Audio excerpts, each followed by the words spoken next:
Assalamu alaikum. Good morning to all of you. Honorable Senior Secretary, Mr. Shahidul Haq, my other friends and colleagues on the dais, Mr. Farouk Hassan, dear Winnie, ladies and gentlemen, it's a big pleasure for me to be here today.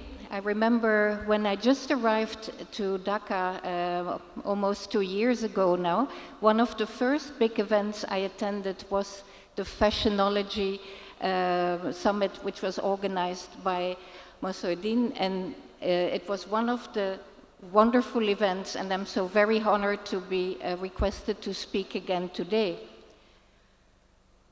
Of course, this topic is so relevant for Bangladesh at a time when the country aspires to become, to graduate from LDC status by 2024 and wishes to grow its middle-income population. I want to very briefly focus on two key messages. Number one, technology and the common good, and two, sustainability as a key to future market access for Bangladesh in Europe. It's common knowledge that technological change is one of the key forces shaping today's world. That change is more felt by the business world than by ordinary people like us. It goes without saying that access to technology is key to further advancement of the Bangladeshi industries. For a country like Bangladesh, access to technology can bring windows of opportunity for massive industrial development. However, we should not be indifferent to the fact that the changes in the nature and organization of work brought about by technology can worsen inequalities, which is already a concern in Bangladesh. The rapid innovation in automation and digitalization is fueling fears that technology will generate massive unemployment in the future. Evidence suggests that people are increasingly anxious about the impact of technology on employment. Therefore, there is always this need to find a balance between technological advancement and humanity. People are an integral part of any industrial activity, and technology should not mean abandoning the human aspect of social enterprise. Another way to explain the matter is that Bangladesh needs to adopt measures with a view to spread the benefits of economic growth to the whole of the population. This will serve to enlarge the size of the middle class and create a domestic market for Bangladeshi industries. One good way to find the right balance here is the improvement of people's skills. And it's very encouraging that the government of Bangladesh has already put in place a number of skills development programs.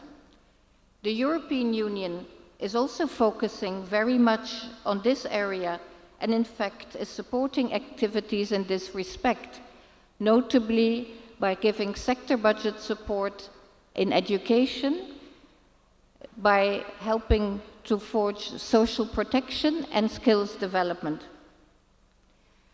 Sustainability is the key to future market access for Bangladesh in Europe.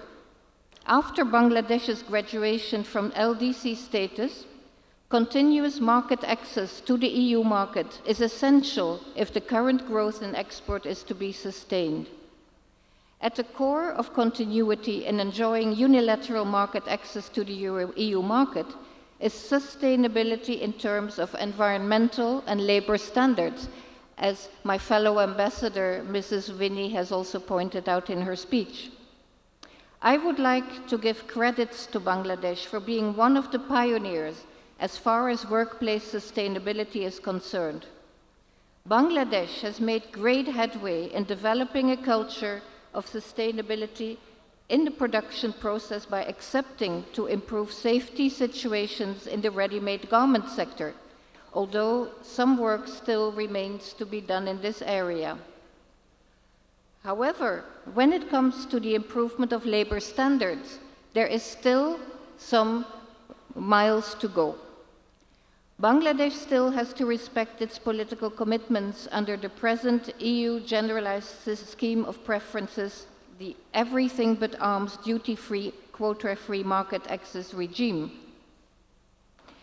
This is a policy which the EU generously extends to Bangladesh as a development instrument, a tool to address poverty and enhance women's empowerment. I would like to highlight that the transition from the EBA preferences to EU's GSP Plus is not automatic. It will require Bangladesh to ratify, implement, and accept regular independent and international monitoring of 27 core conventions on human rights, labor rights, environmental and good governance standards.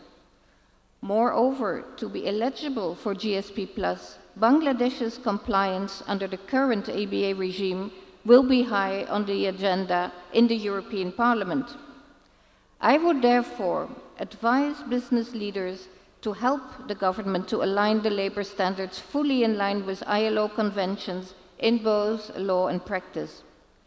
However, let me conclude by saying that the European Union will continue to stay engaged with the stakeholders in this country with a view to assist Bangladesh achieve that objective. So I wish you a very, very successful day, and I thank you for your attention. Dhonabad.